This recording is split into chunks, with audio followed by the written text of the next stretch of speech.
Hola y bueno, continuamos. Bienvenidos a esta serie de videos. Vamos a terminar y a cerrar los temas de las aplicaciones en economía de derivadas y vamos a revisar esta es, digamos, una de las aplicaciones más interesantes y que en realidad tienen muchísimas otras aplicaciones más avanzadas. Es decir, esto no solo es, pues, lo voy a explicar o intentaré explicarlo en este video de una manera introductoria, una manera un tanto rápida y sencilla, pero su aplicación y su estudio realmente es muy amplio en otras áreas de las ciencias económicas, ¿no? Hablo, por ejemplo, de microeconomía. En microeconomía es muy utilizado, bueno, muy estudiado esto, porque lo he visto. Bueno, y en muchas otras, ¿no? Casi que en cualquier área donde estemos hablando de oferta y demanda, el siguiente concepto es muy estudiado. Entonces partamos de la idea de demanda, ¿no? Vamos entonces a partir de este concepto, el concepto de demanda. A ver, el concepto de demanda como tal en economía fundamenta lo que es el concepto, bueno, el concepto como tal de mercado, ¿no? Al final el mercado y el libre mercado y todo, bueno, muchos conceptos así muy amplios que tienen muchísimas, mucha teoría y mucho espacio para estudiar, al final se fundamentan en un principio que se llama el principio de la oferta y la demanda. Y este principio pues embarca dos conceptos, la demanda y la oferta. A partir de la oferta y la demanda, nosotros sabemos que se establece algo que se llama precio. Entonces está la demanda, la oferta, y dentro de la demanda nosotros encontramos el concepto de precio. Perdón, aquí un pequeño error. Precio. Entonces partamos de ahí, de eso, ¿no? Tenemos una demanda y tenemos un precio. Entonces sabemos que el número de unidades demandadas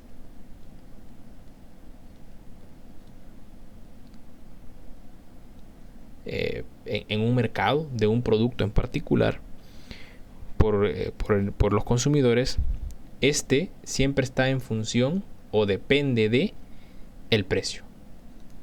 ¿Sí? Esto es pero muy importante.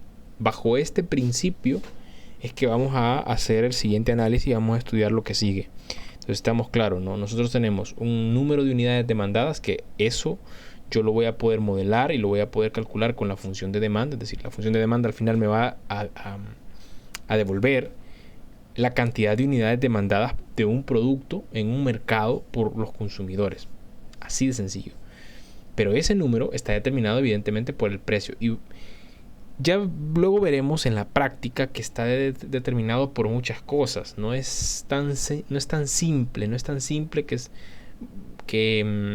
como que solo depende exclusivamente del precio. Luego, ya cuando se estudia, ahí nos damos cuenta que realmente el número de unidades demandadas depende de muchísimas cosas. Y los modelos se pueden ir planteando de cada vez más complejos. Pero de la forma más sencilla de verlo es que depende del precio. Y así lo vamos a asumir. Entonces, si es así, además lo suponemos con un comportamiento muy especial. Entonces, como nosotros sabemos que la función D la vamos a representar como función, la función de demanda la vamos a representar como D, y esta función depende del precio, entonces tenemos DDP. Esa sería la función de demanda. Entonces, lo que sabemos o el comportamiento que vamos a asumir es que si el precio comienza a aumentar, vamos a ponerle que el precio tienda a infinito, o sea, que sea grande, no tanto infinito porque el precio es demasiado alto, pero que se haga grande, ¿no? Que el precio comience a aumentar. Entonces lo que vamos a suponer es que si esto ocurre, lo que debería estar ocurriendo es que la función D o la función de demanda como tal debería de decrecer, ¿no? Esta debería de decrecer. O sea que conforme el precio se hace cada vez más grande, pues esta debería de crecer. Este comportamiento es el que vamos a suponer, y este comportamiento es el que debería de tener toda función de demanda, digamos, como que es el principio que debería de cumplir. No tendría sentido, o al menos para nuestro estudio, nuestro planteamiento, no vamos a admitir una función de demanda que se haga más grande conforme P se haga más grande. Eso no ocurre normalmente así, y en la práctica en general no es así. Cuando un producto se pone demasiado caro, normalmente la demanda baja, ¿ya? Entonces el precio de un producto debe de estar equilibrado, pero eso es otra discusión. El valor, precio de equilibrio y todo eso se calcula de otra forma y se estudia en otro momento. Ok, pero suponemos este comportamiento, suponemos que la demanda depende, en este caso, exclusivamente del precio. Y entonces, ¿qué pasa, no? Como se comporta de tal manera que la demanda decrece conforme el precio crece, entonces, ¿qué pasa si yo hago o tomo un cambio en el precio? Es decir, vamos a considerar DDP o delta de P. Entonces, a partir de que tomamos ese cambio en el precio, vamos a considerar el siguiente cociente. Es decir, vamos a tomar entonces la demanda para el nuevo precio. El nuevo precio se determina a partir del precio anterior más el cambio que le hemos hecho, ¿no? Entonces acá le vamos a restar el precio, el primer precio, la primera demanda, perdón, y lo dividimos entre pues la demanda anterior. Todo esto lo vamos a dividir también a su vez entre la razón de cambio del precio. El cambio en el precio entre el precio original. Entonces hacemos este cociente. O sea, este cociente realmente como tal no representa ni una derivada ni otra, ¿no? Estamos construyendo este cociente, estamos haciendo ese cociente, nada más. Entonces, obviamente, aquí aplicando propiedades de fracciones, llegaríamos a que ese cociente se puede reescribir como P factor de la demanda de D de P más delta de P menos la demanda de P. Todo esto dividido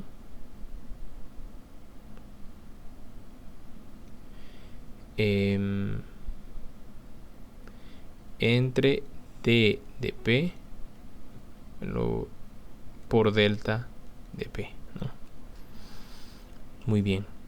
Ahora, bueno, ya tenemos ese cociente. Este cociente es el que estamos considerando. A ver, ahora vamos a asumir, o vamos a analizar, mejor dicho, qué ocurre si el precio o el cambio en el precio tiende a cero. Es decir, ¿qué pasa con este cociente cuando los cambios en el precio son muy pequeños? ¿De acuerdo? Y entonces para eso, pues vamos a calcular el límite de cuando el cambio en el precio es casi cero. Y voy a reordenar estos términos de tal manera que voy a escribir P sobre D de P. Esto es el precio entre la demanda para ese precio. Estoy dividiendo el precio que tiene las unidades entre el número de unidades demandadas. ¿Ya? Todo esto multiplicado por la demanda para el precio con el cambio menos la demanda con el precio dividida entre el cambio en el precio. Ojo, esta expresión no es otra cosa, bueno, al menos esta parte, pues no es más que lo siguiente. A ver, este límite tiene delta de P. Por lo tanto, la primera fracción que he reescrito acá, esta no tiene términos de delta de P, por lo tanto, pues eso será nada más P sobre D de P, ¿no? Pero todo esto va a estar multiplicado por, y aquí sí, límite de delta de P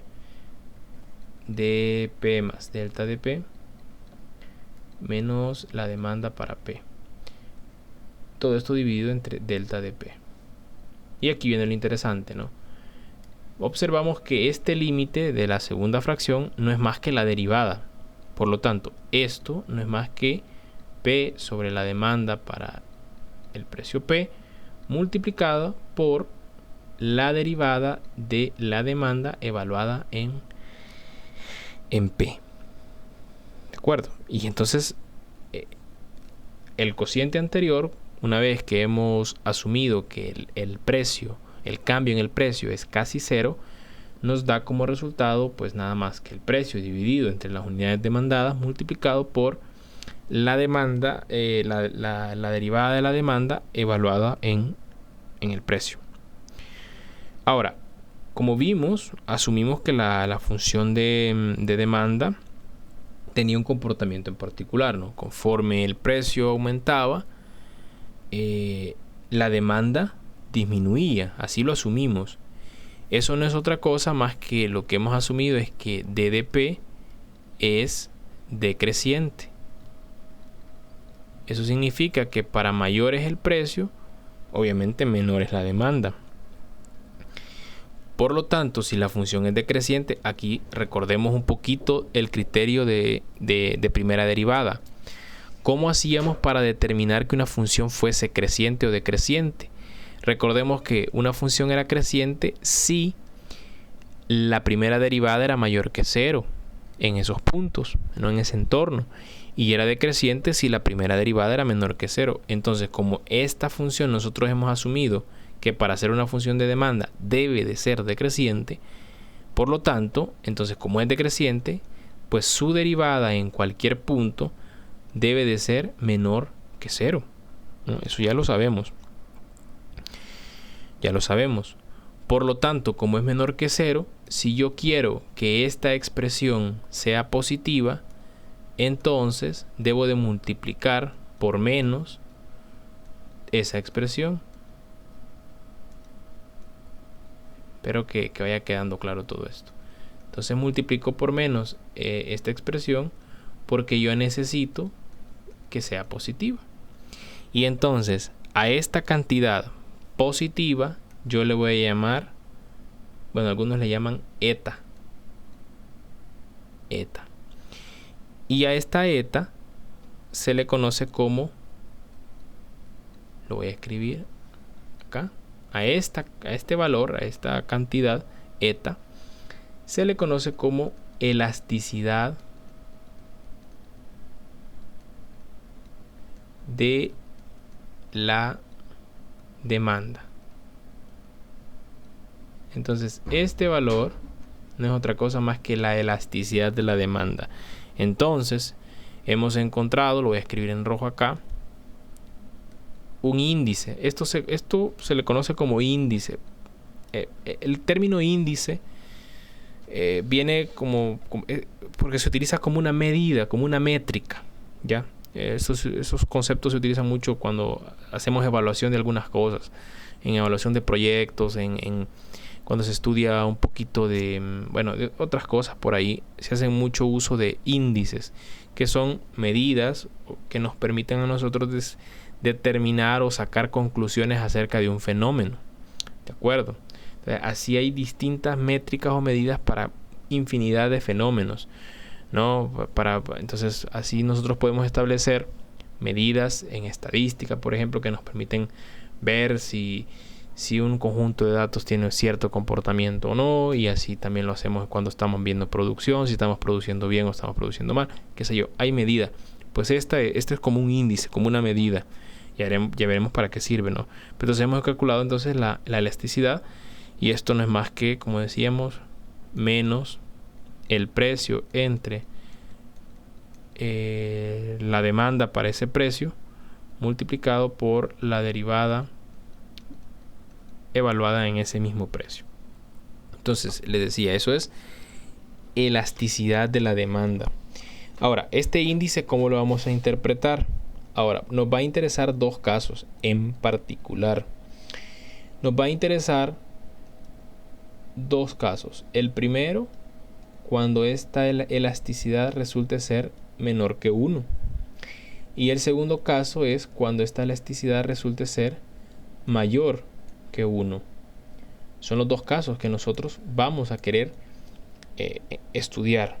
Y entonces, ¿qué pasa cuando la elasticidad resulta ser menor que 1? Entonces, algunos, en economía, cuando esto ocurre, ya cuando estamos hablando de economía como tal, análisis económico, se dice entonces que la demanda es inelástica, o sea que no hay elasticidad. Cuando n es menor que 1, nosotros decimos que no hay elasticidad. Entonces le dicen o se le llama demanda inelástica. ¿Ok? ¿Y cómo se puede interpretar esto? Bueno, recuerden, para que esto sea menor que 1, como esta es una derivada, ¿no? Esto es una función evidentemente negativa, pero en general nosotros no podemos decir que la derivada va a ser menor que 0. Normalmente, pues probablemente sea mayor que 0. Entonces, para que esto sea menor que 1, pues lo que tiene que estar ocurriendo es que este cociente muy probablemente sea menor que 1. Es decir, P entre D de P tiene que ser menor que 1. Ahora, P, el precio dividido entre la cantidad demandada, no es más que un porcentaje. Entonces, si estamos obteniendo una elasticidad menor que 1, nosotros lo vamos o se interpreta como que la cantidad porcentual o el cambio porcentual entre la cantidad demandada es menor que el cambio porcentual del precio. O sea que, a ver cómo lo tengo en otras palabras. El porcentaje que está cambiando de las cantidades demandadas, es decir, imagínense que las cantidades demandadas están cambiando en un 5%, pues como existe una demanda inelástica, entonces el cambio en el precio también debe de ser mayor a eso. O sea, hay una demanda inelástica cuando el porcentaje del cambio en la demanda es mucho más pequeño que el porcentaje en el cambio en el precio. Así se interpreta. ¿Ya? Pero vean que que al final este índice lo estamos obteniendo a partir del concepto de derivada. Eso es lo importante. Ahora, la interpretación luego se estudia a profundidad en otras áreas. Así que por eso no se preocupen. Y luego, pues, si nosotros obtenemos una elasticidad mayor que 1, nosotros vamos a concluir que se traba un poco, pero bueno, concluiremos que la demanda es elástica. Entonces estaremos diciendo que el cambio porcentual de la demanda es mayor que el cambio porcentual en el precio. Y el último caso obviamente será qué pasa si la elasticidad es 1. Bueno, si la elasticidad es 1, entonces vamos a estar diciendo que el cambio porcentual de la cantidad demandada es el mismo que el precio. Es decir, ahí estamos diciendo que si yo aumento el precio 5%, entonces el cambio porcentual en la demanda también será del 5%. Obviamente tendría que ser descenso, ¿no? Asimismo, si yo bajo el precio 10%, por lo tanto mi demanda va a aumentar un 10%. Eso es en este último caso, cuando yo tengo elasticidad 1.